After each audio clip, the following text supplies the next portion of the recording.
Thanks very much, George. Thank you, Bill. Well, it all started for me, I suppose, when I was about 17. Charlie Hartley, I played with the town during my national service. Never the first team, in the reserve, but I enjoyed it. Went away, raised my family, kept involved with Charlie and bag of fertiliser, things like that. And then I was having my dinner one day at the CGB. Roy Norby, who was the General Secretary, came to me and he said, "We've a drainage problem at Weatherby Road. Would you like to come down and give us a bit of advice?" So I came down, looked around, met the committee, went home and I said to my wife, "I love the challenge." I said, "I love to give the committee what they're dreaming of." So we set to, when I looked around, there was a small changing room, a small clubhouse, a derelict stand, a wilderness retreat along there, the fence on Weatherby Road, which was an eyesore made up of doors, windows, etc. And we set to look for the drains. He's not here today, but every Saturday since that day to the present, a man called Jeff Butler, who I would say is about the longest serving member of this club. Responsible for the white lines is Jeff, and we set to exploring drains, and there was a history that this man did a bit of drainage there, this man did a bit of drainage there. But when we were exploring the drains, we found every so often a drain pipe were out of place. And there was a chap who used to sit in the corner, I've forgotten his name now, sadly he's long gone, and I got talking to him and he said, "Oh yes, I come down and I, if you like, mould ploughed the pitch for Mr. Charlie Hartley." What he didn't know was when he were mould ploughing, they were taking the drains out all the way along. So from there, we explored the drains week in, week out. We had help from the players, the late Mick Margus, good at organising, and so we progressed. And then we started to build. The council gave us the money for the fence, the labour voluntary, put the fence up. Off I went with a man called Keith Swales, who is now building the stand.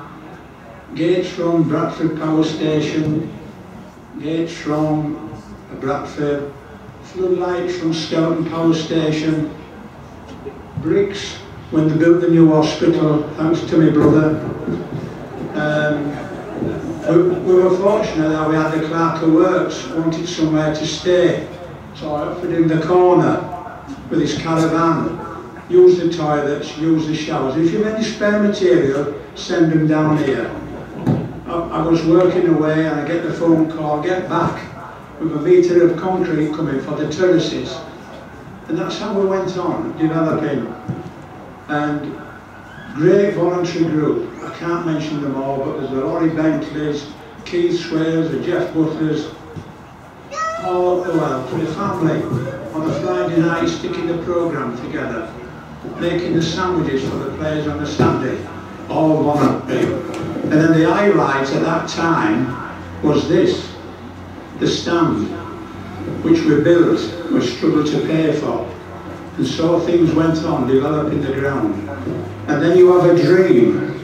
And one of the dreams was to level the pitch. Problem, no money. So we had these dreams and we continued to develop the ground. Alan Smith worked endlessly to raise money, and his dad there, who had his own business, sending free labour to do the plumbing. The pipes would burst with the winter. And that's how we progressed. Now if you look at the progress from the 80s, it was like a bar chart. I like to think in the 80s as chairman, into the early 90s, we started to climb. And I always said, if somebody's better and can move us on, I'll step down, but I won't go away. For a year, we had a man called Maurice Hammond who came. He did a little bit. And the best thing he did was, he had a man called Roy Abel, who went to a christening and met a Mr. Bill Fotherby, who came down, who let up in the corner, and he said, "You've got a nice tidy ground, I want to be involved." So he then took us the next step. Mr. Fotherby did the best thing he ever did was to appoint Simon Weaver as an untried young manager, giving him the opportunity, which in turn brought Mr. Weaver and his wife Dorothy and family, and followed the tradition as a family club. So where do we go? Look at the bar chart, we're on a steady climb, and we'll make continue. And I'd like to thank everybody who helped me and continue to help the club in the progress of the club. Thank you. Thank you very much.